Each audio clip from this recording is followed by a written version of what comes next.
Good evening. This is Pastor Barbara, aka Preacher with Parrots, aka Barbara Shelton. This is Wednesday night, so we have a live class as well as um, we're recording. I believe that this evening we will finish this particular book of Leviticus and go into the book. We'll be ready to go into next Wednesday, the book of Leviticus. Um, the last thing that we studied last Wednesday, we were talking about the fact that, repeating the fact that we had studied before, that some, that all women had no ability to buy things, to make decisions. They left their father's house, and usually their father, when they were between 3 and 6, 8 years old, was already finding a husband for them. So the woman had nothing to say about it. It was her father and her future husband.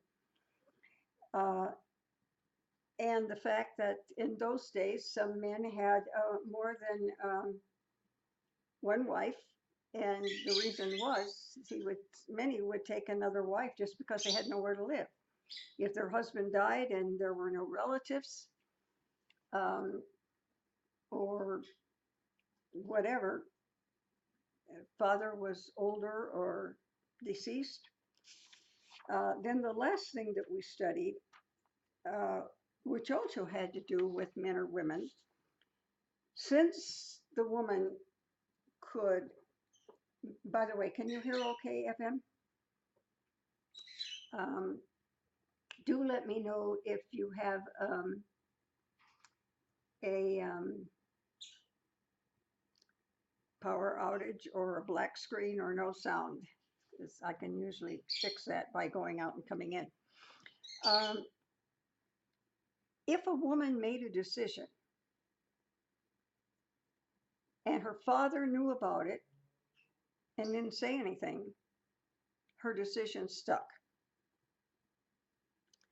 If she made a decision or if she vowed, she promised the Lord she would do something. Boy, I really am perspiring. She promised the Lord she'd do something, and the father heard about it and said, "No, that's not a good vow. I release you from it." So it was a little worse than just simply not having the ability to run her own business and stuff like that. So now we're in verse 31 uh, of Leviticus. And from there, next week, I think, pretty sure, we'll go into the book of Deuteronomy, which is kind of like some ways of looking at it is just kind of a review of everything that Moses has written up to this time.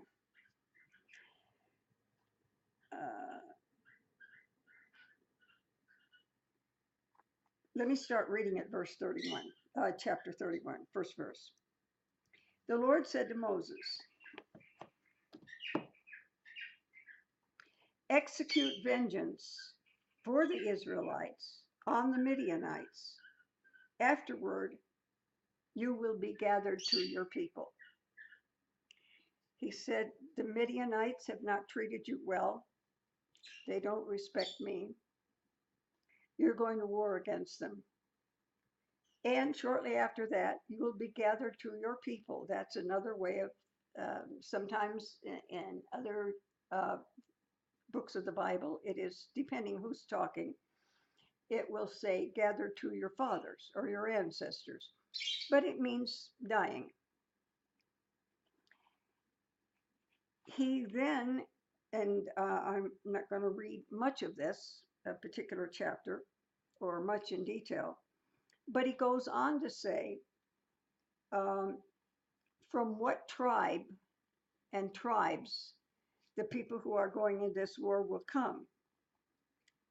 Uh, in verse 5, we get a kind of a compilation of everything that was said before that, and what it amounts to is 1,000 from every tribe. So that's 12,000 Israelites. 12,000 armed for war, and Moses sent them 1,000 from each tribe to the war. And then Phinehas, the son of Eleazar the priest. So now we know who Aaron's grandson is. As long as Aaron was high priest, Eleazar was the high priest coming up. He was a priest, but of all the other priests, he, because he's a direct descendant of Aaron, would hold that. Hi, Larry. Would hold that position. So now he wants everything cleansed. Now, you know, you can take a dirty gun or a dirty sword into battle and probably do almost as much good with it as you can a clean one. But they went through a ceremonial type cleansing when he said, Eleazar the priest said to the men who had gone to battle, "This is the statute of the law which the Lord commanded Moses." So there's some things that Moses didn't write down, but Eleazar the priest mentioned it. Of course, Moses wrote it in the book because he wrote the book of Leviticus. And he said, take the silver, the bronze, the iron, the tin, and the lead. These, as you could see, are all metals. And he said, pass them through the fire till they become clean. Whether something has dirt that you can see on it or appears to be perfectly clean, you know that some things that appear to be clean aren't. But I believe this was more a ceremonial type thing. And they were to pass it through the fire and make it clean. That's like taking something that's nasty and dumping it in bleach. When I mop my floors, I always pour a little bit of bleach in with whatever water and soap I'm using to mop the floors, because in addition to dirt, there might be impurity. So I just make the dirt clean dirt, dirt that will, if there's anything on the floor, I don't have a dog anymore, and my guests are usually pretty clean, but just in case there's anything dirty on the floor, whether you can see the dirt or not, we make it clean. Then he said, anything that can be passed through the fire, you pass it through the fire to make it clean. It'll also be purified for water. Anything that cannot go through the fire will go through water. Now you may think, yeah, and how much is just water going to clean something? I want to tell you the Spanish camp meeting that I guess we still have it. At one time we were one district. Then but we were all over the United States, one Spanish speaking district. And so we divided into four. And of course, those four have divided and divided and divided, because as we get more and more churches, one district can only deal with so many churches and so many members, so we have to make another one. But in those days, let me come back here, see where I was. We had a camp meeting in Chama, New Mexico, right near the, just south of the Colorado border. We had a river, and of course, people don't go to church 24 hours a day, so there was a lot of fishing done in that river by some of the guys, and some of the young people did some swimming. That river was so cold and moved so fast. We had it so that the water that we drank was what came down the river first. And then anybody that was going to fish or swim, we had them move a little bit farther down. And then Then we had baptisms in the lake, and believe me, I have baptized here in Lake Arrowhead where I live, but I'm telling you that that Chalma River is one of the coldest rivers, I think, in the world. But we would baptize some. You didn't, we didn't have to have too many feet from where it was pure to the next stage. You could put a 6 pack of soda pop in there, and that's heavy enough for it, or a watermelon. Anything in there that you put in there that was heavy enough, it water didn't take it away. It absolutely made it cold real fast. Uh, he says, everything that can withstand fire, you'll pass through the fire and it'll be clean. Nonetheless, it shall also be purified with water for impurity. If it cannot withstand the fire, you pass it through. And you shall wash your clothes on the seventh day, and you shall be clean. Now, this is ceremoniously clean. It doesn't mean they're nasty, they're dirty. It means they did something, if they're a priest, which would preclude them from going into the tabernacle, or if a high priest from doing their duty.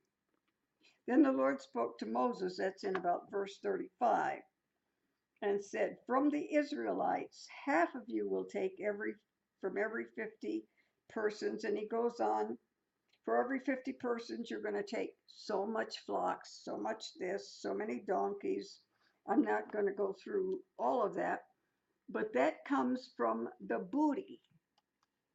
The booty, in this case, is the spoil, which means something that's left over after a battle. Usually, all the people who have been fighting, who are on the losing side, are dead. But they have maybe jewelry, maybe gold. I always joke about gold in their teeth. Uh, even a garment that the fabric in it was good would be considered booty. Anything of any value that left behind was called the booty or the spoil. And from that, they took a certain number of sheep and cattle and 61,000 donkeys. And of the women, remember there were some women, they complained and they said, our fathers died, we have no brothers, what's going to happen to us? Remember a lesson or two back when we had that? Well, of the women who had not known a man by sleeping with him, in other words, those women who were virgins, um, they got 32,000 shares of what was being passed out. And then there mentions again donkeys, animals, sheep, goats, cattle, and etc. And it said that they gave a certain number to the Levites. Now, the Levites got their food. Remember, the other tribes had different talents. We're going to come later on today or first thing next Wednesday. We're going to come to 2.5 tribes that decide they want to live in another place, not the promised land, but next to it, and they get permission for this. Now, aside from that,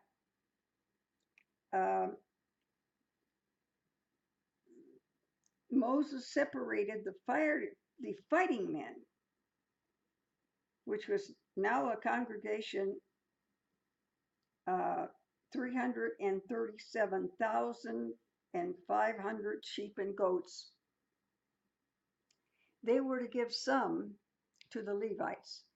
Now, the reason that 2.5 tribes wanted to locate out of the promised land, because as they walked by it, they saw that it was wonderful grass and location. They were herders, sheep herders, goat herders, cattle herders. They were animal herders, and they saw this land and they say, "Oh, this would be wonderful for our herds, uh, for for our tribes, for what we do." Now, all the officers who were over 1,000 I wanted to say the reason some of these were given to, it's not totally clear here, but it is if you read other parts of the Bible. The reason that this is clear here, um, the food that they ate, the Levites. Now, the Levites was a tribe. It was a tribe dedicated to run the tabernacle. When the tabernacle was um, disarmed and moved from one place to the other, certain people moved certain pieces of furniture and etc.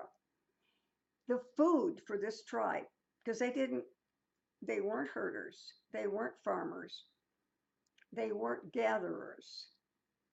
Um, and so they worked part of the time, they're kind of like firemen. They worked part of the time in the temple, and part of the time they could go to a house near the temple. But their only source of income to get food or anything else was through the people's sacrifice. So, in order that they might have a little bit themselves if they needed it, now that's my interpretation of what I'm reading. It doesn't say so in so many words.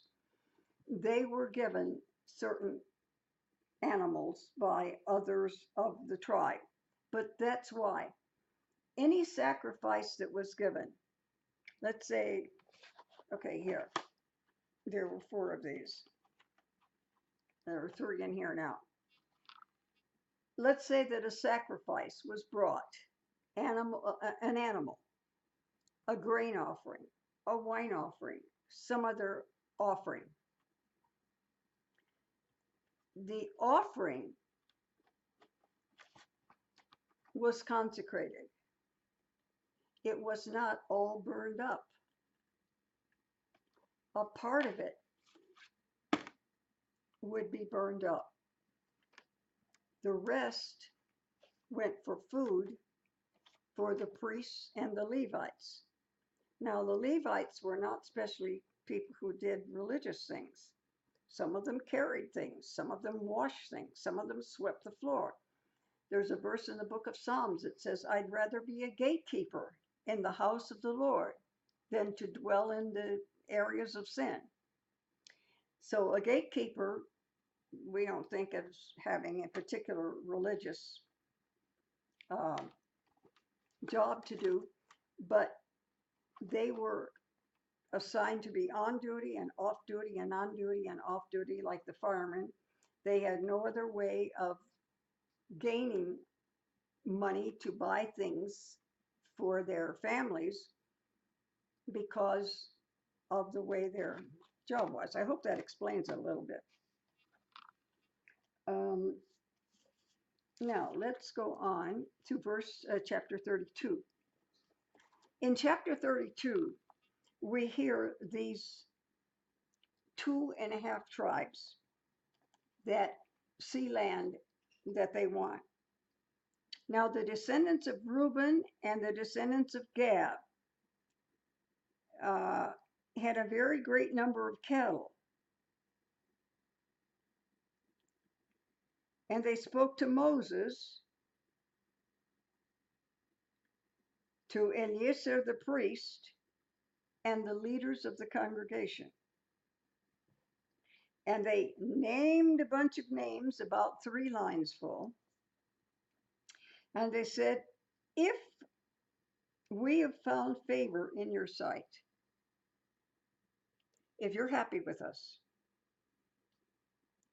if our cooperation with what God just told Moses and Moses has told us is satisfactory,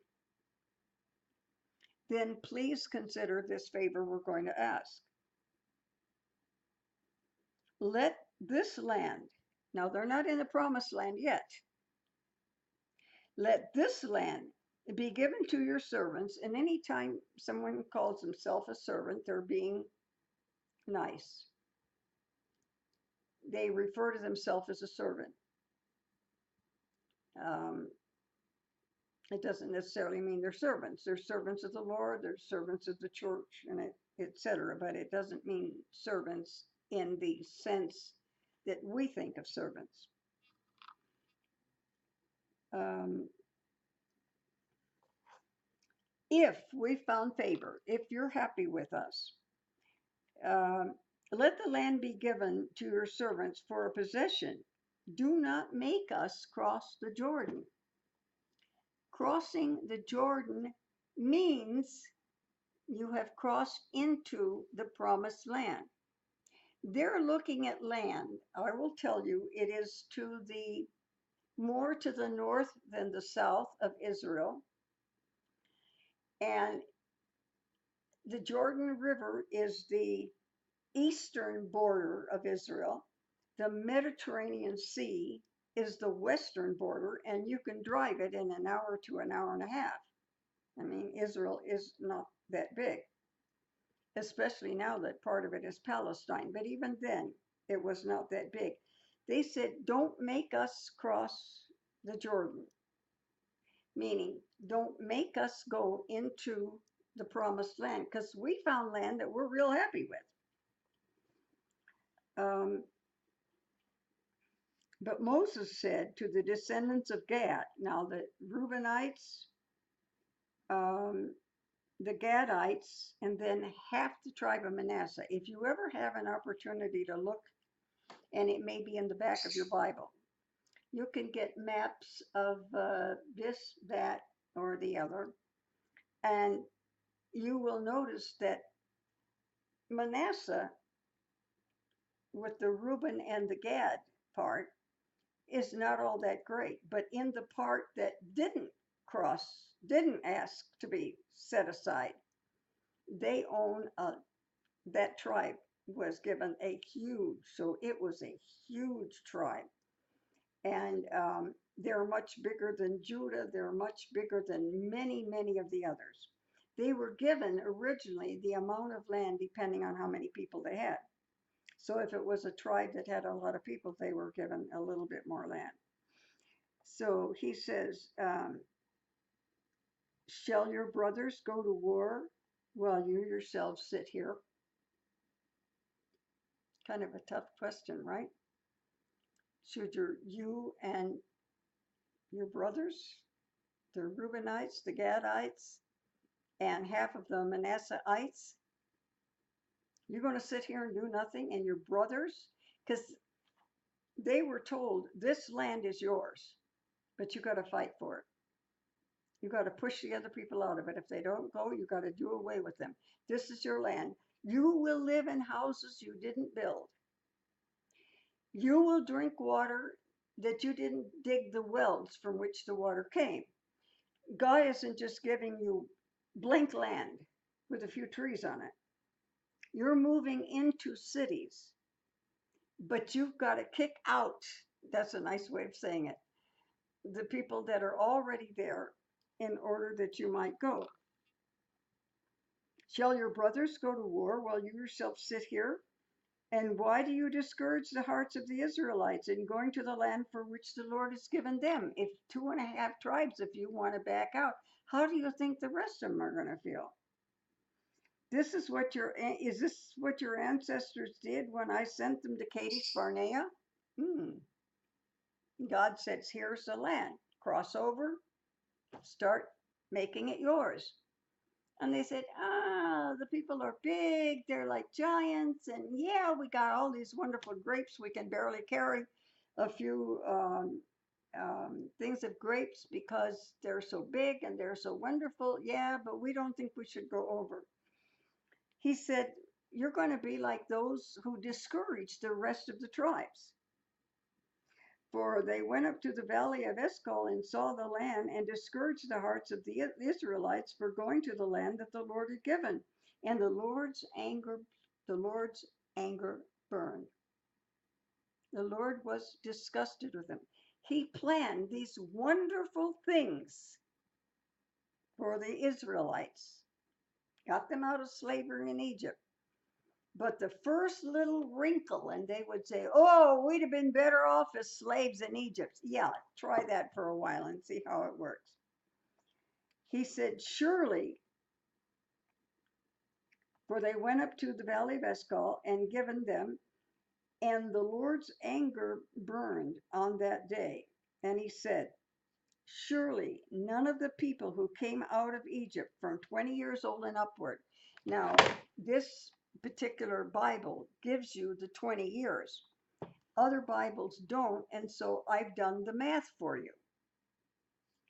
Nobody that voted not to obey God and go into the promised land at Kadesh Barnea, that's like saying San Diego, California, Tijuana, Mexico, both sides of the border. That was Kadesh Barnea. And he said, all of you that voted not to go will never get in the promised land. Your kids will, but you won't. Who voted? Everybody was 21 or more. Then God said, for every day you were in the promised land, and they were there for 40 days, you're going to wander in the wilderness for a year. So everybody that was 21 or older had 40 years to live. And then, of course, the next year it was 39, and the next year it was 38. That comes from the math of the 40 days, which gave them 40 years to wander. And the fact that they were 21 and they voted not to go. They made that final decision not to go. And God said, okay, we had a couple of people telling you it was a good idea. We had 10 telling you it was a lousy idea. You voted. That's the way you voted. You didn't want to go in now. Guess what? You ain't going in ever. That meant they had to die. So Moses tells them, let me see if I can find my place, because I moved my hand from where I was.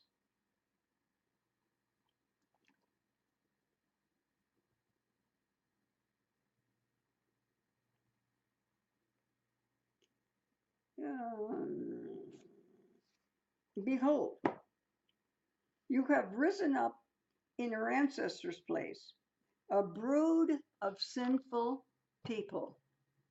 I mean, you couldn't satisfy them. You probably know somebody that's never happy.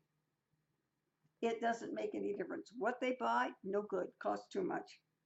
Doesn't make any difference who's some. Everything is wrong, everything is bad, everything is negative. There are people like that. This was a whole nation of people like that. He says, to increase still more the anger of the Lord against Israel, you turned from following him. He will again abandon them in the wilderness, and you will destroy all this people. They said, now we got 2.5 tribes. They said, we will build sheepfolds here for our flocks and towns for our little ones. Where is here? We'll build it here. Here is before crossing the Jordan. But we ourselves will take up arms, ready to go before the Israelites until we have brought them to their place. In other words, we, the men,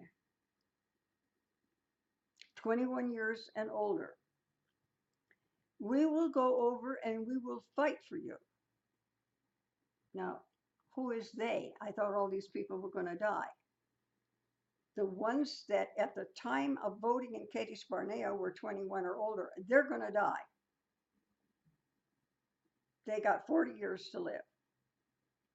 Some will die, of course, sooner, some will die later, but at the end of the 40 years, all of those who voted not to go in didn't go in. But then we have their kids up to 20 years old. And then you add the 40 years older that they would get during the wandering in the desert. That would make them about 60, which would mean middle age. Moses lived to 120. I believe Aaron or his sister, one lived to 130, Moses lived to 120, and the other one was in the middle someplace. So between 120 and 130 was the average lifespan then. In the Old Testament, we have different lifespans depending on how much it had to be accomplished. Adam and Eve lived over 900 years. They had an awful lot to do. They had to raise a nation. They had to have a bunch of kids and so forth. So in those days, it was nothing for somebody to be between 6,000 and 950. The oldest man that ever lived was 969. And he died because it was prophetic that when he died, a particular thing would happen. So they said, we will take up arms. We will first go over here and make sure that our sheep have a place to go. We'll make sheepfolds so they won't wander all over the Mideast. And we'll have a place for our wives and kids. We'll do that. But when it comes time to cross, we'll fight with you. We will see that you get the land you're supposed to get. We are not backing out. But when you have everything you should have, then we're backing out and we're going back there, if you will permit it. So Moses said to them, if you do this, you will arm yourselves before the Lord for battle, and every armed man of you crosses the Jordan before the Lord until he has driven out his enemies before him. And the land is subdued before the Lord. In other words, it now belongs to the descendants of Abraham, Isaac, and Jacob. But if you do not do so, behold, you have sinned against the Lord, and be sure your sin will find you out. Build cities for your little ones, and folds for your flocks, and do what you promised. And the descendants of Reuben and Gad and half the tribe of Manasseh, they went and built places for their cattle. The servants will cross over, every man who is armed for war, and that was the idea. They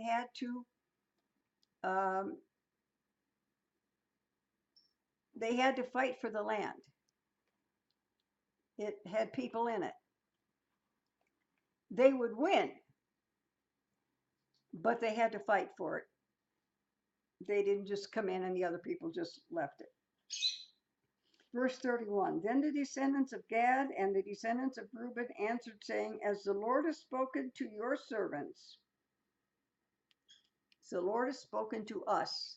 They called themselves servants. Just like we would call somebody sir or madam, or a word of respect, meaning you are above us, we are below you. Then the descendants of Gad and of Reuben and so forth, as the Lord has spoken to your servants, we'll do it. We will cross over armed before the Lord in the land of Canaan and take possession of the inheritance. Our inheritance will remain with us on this side of Jordan. And when they say this side of Jordan, where are they standing at the moment? They have not crossed it yet. So it is not part of what was designated as the Holy Land. But they had this idea. They took it to Moses. Moses took it to God. God says, it's okay under these circumstances. And that's how that chapter ends. We go to chapter 33, and we have a total of 36, so we're making pretty good time.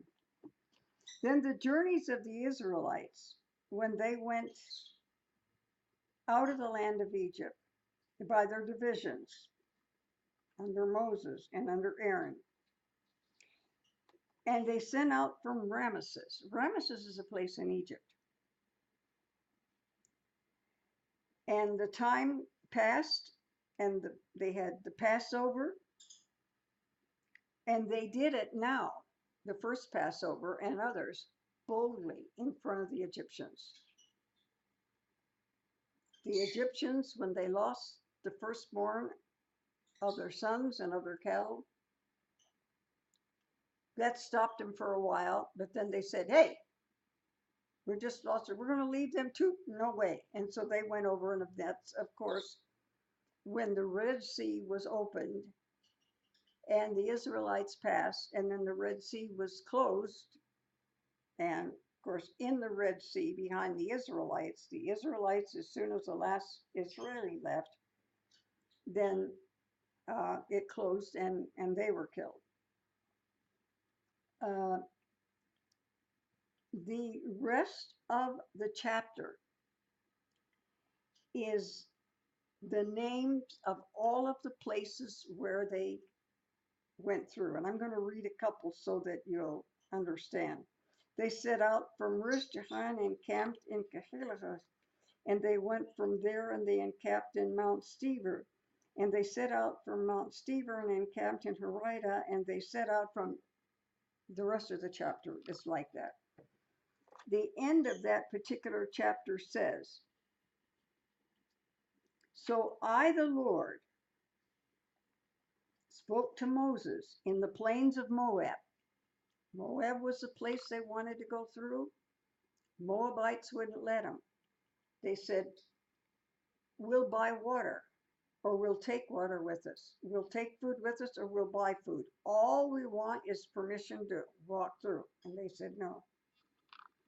In the plains of Moab, by the Jordan River separates Moab, which now, much of Moab is what we now call Jordan.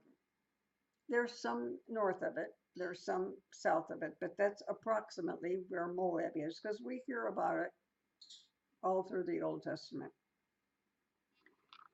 In the plains of Moab, by the Jordan, at Jericho, saying, speak to the Israelites and say, when you cross over to the Jordan, you will drive out the inheritance of the land before you, and destroy all their figured stones and their molten images. Much of that is going to be their gods, their images. And demolish their high places. All of these altars to false gods were built in high places. Maybe a little hill. We're not talking you got to go up another 1,000 or 2,000. Like I'm 1,000 feet above my friend. I go another 5,000. I'm in Running Springs. Go another 1,000 and I'm in Running Springs. Go another 1,000 and I'm in Big Bear. Nothing like that. And you settle in it, for I have given you this land to possess it, and you shall apportion the land by lot according to your clans. The large one you give a big inheritance. To the small ones you give a small inheritance. Wherever the lot falls to anyone, that shall be his, and that according to the tribes of your fathers. What does it mean, however the lot falls? Well, we're talking about once they're in the promised land. Moses was the only one God talked to face to face. He said, I talked to Aaron, I talked to Miriam, I talked to other people in dreams, in visions. Moses I talk to face to face. He's talking about what's going to happen once they cross the Jordan and they're in the promised land. Once they're in the promised land, they don't have Moses anymore. Moses, God allows him to go on a mountaintop and look down. I can go out here, especially now that it's dark. If I were to drive out to the highway and look down, I can see the cities beneath me. Once Moses has seen, he's not going to be allowed to go into promised land. We had that, I think, in our last lesson or the one before that. But he will be allowed to see it from a high place. He just won't be allowed to go over there. So at Moses' death, Joshua now, remember in our last lesson, is promoted to, I call him in the title of the lesson, a leader. He is not the leader yet until Moses dies, but until that time. So see, not only are the rest of the Israelites going to die, Moses is too. Of course, he's 120 and they're only 60 years old. Now, we go to chapter 34. Oh, it was talking, I wanted to explain to you. It says, wherever the lot falls, once they don't have Moses, God has left them a way in order to be able to determine his will. The high priest is wearing a breastplate. It's like a muff. Well, it's kind of like this. I can put something in here and close it up. And I can still reach in here, have my hand come out the other side. I don't know if any of you ever lived in cold country and are old enough to remember what a muff is like, but they used to be made of fur and they were very warm and you could put your hands inside. So inside was the Urim and the Thummim. Whether they were buttons or stones or jewels or whatever they were, the name of them was Urim and Thummim. And if you want to think of dice or jacks or whatever you throw out and make a decision based on how it lands, one way of landing meant yes, another way of landing meant no. So let me read that verse again. Wherever the lot falls, every one of you shall be given an inheritance. Now he does tell them, you're this far from here, you're that far from there, you're that far. He tells them where the borders are. And by the way, Israel never took charge of all of the borders, or the land would be much bigger today. They were told, this is what I'm giving you. The part that you take and make yours is yours. Even though I've given you more, if you don't take your inheritance, we're not going to force it on you.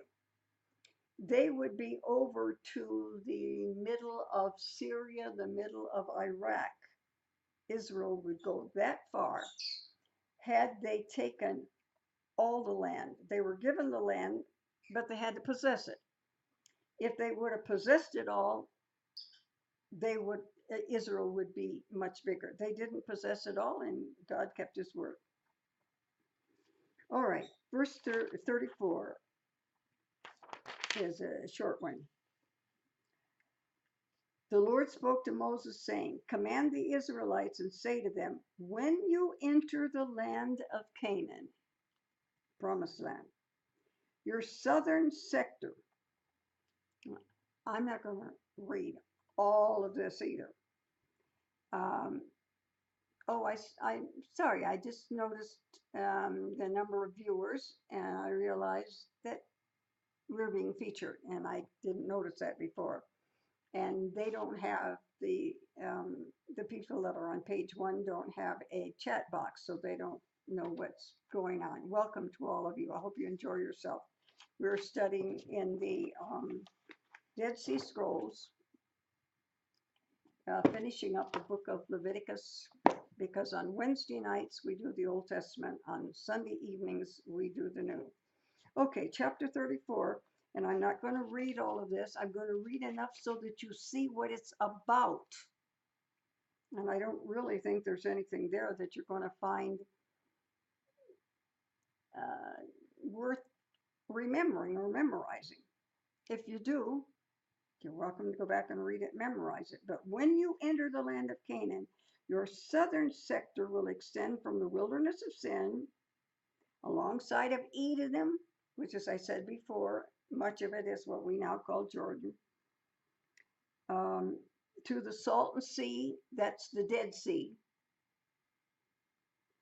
on the southern border, and to the end of the Salt Sea to the east. So it extends from, your boundary shall turn south. I'm seeing where it tells you the width of Israel is going to be from the Jordan River to the Mediterranean Sea. And then the southern border, because there's a part that doesn't actually touch the Dead Sea or the Mediterranean Sea. The Mediterranean Sea is what they call the Great Sea. And your boundary will be south, and it mentions the other places. To the south will be Kadesh Barnea. That's the place where they were supposed to cross over, and they voted and said they wouldn't, and that's why so many of them are dying off.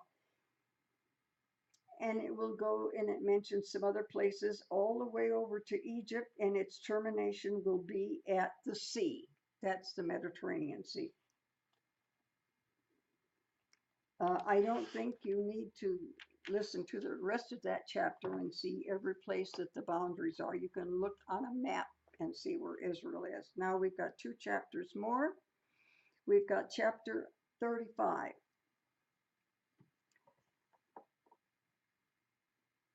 And the towns shall have borders to live in, and their pasture lands will be for pasture lands near the towns for their cattle, for their livestock, for their animals, and the pasture lands of the towns which you will give to the Levites.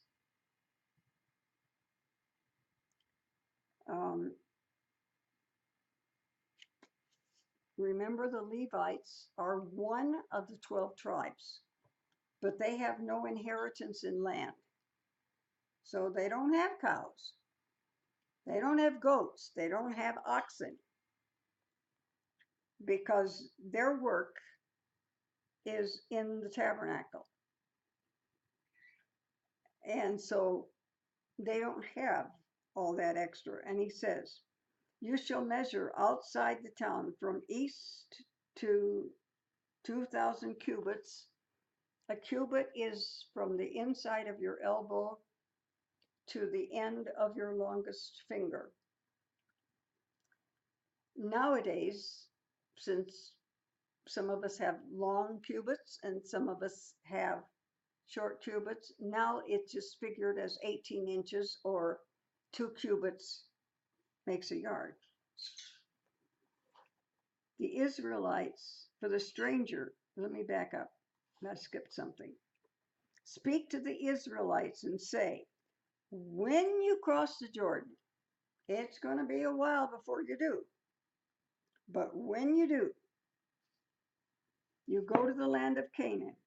You will select cities for yourselves, a city for refuge. Now let me remind you what the city of refuge is for, and a little bit about it. If somebody killed somebody, but the intent was not to kill them, let's say you wanted to beat them up, but you didn't think they would die. You just wanted to mess up their face, break a few bones and so forth, but you have no intention of their dying. Then you could go to a city of refuge. I'm not really sure what I've heard a lot in the news lately about sanctuary cities. I don't have that much time for the news unless it's news that I particularly have an interest in. But it is a city where a person will be safe. Now, if there is a question, and I'm summarizing chapter 35 for you, or 30, yeah, 35 for you. If a relative of the one who winds up dead, maybe you were going to hit him with a rock, or maybe it was totally accidental. Maybe you were throwing a rock at an animal and it hit a person and killed him. The law would determine if he then qualified for the city of refuge, or if the close relative of the dead person would be allowed to go after him. For example, he says, for the Israelites and the stranger and the sojourner. In other words, there's going to be 6 cities of refuge. Therefore, Jews, therefore, people from other countries who decided they want to live with the Israelites, therefore, they have converted to Judaism, and strangers and other people who kill a person without intent may flee there. Well, how long does this last? Until the next high priest. So when Eliezer dies and his son becomes high priest, then those people are automatically pardoned, regardless of what the opinions of the near relatives and so forth are. Or if he struck him with a weapon of wood, which could cause death, the murderer shall surely be put to death. This is some of the what ifs, and well, that's what a city of refuge was. Give the scripture for what I told you a minute ago is in verse 24. The congregation shall judge between the slayer, the one who killed somebody, and the avenger of blood, a near relative who's going after the person who slayed a loved one. This in the land of the avenger of blood, and the congregation will restore him to the city of refuge when the priest, until the death of the high priest who was anointed with holy oil. So when somebody officially dies, that's high priest. There can only be one. So then another high priest is anointed with holy oil and becomes the high priest. When that person becomes the high priest, then it's all off and starts again. Now we're in chapter 36, which isn't a long chapter either. And let me go quickly. If the heads of the fathers' houses of the clans of descendants of Gilead, the son of Machir, the son of Manasseh, the clans of the descendants of Joseph. Joseph was the second to the last of the 12 tribes. Remember, he was sold by his brothers, wound up in Egypt, turned out to be admired and appreciated by many, and then some of his prophecies came true, and they paid a lot of attention to him, and he became the second person in importance in Egypt.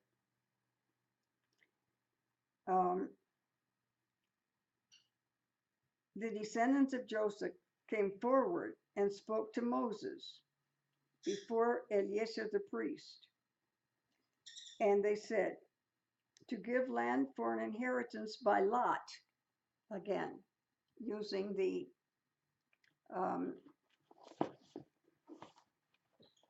two stones or two buttons or whatever they were.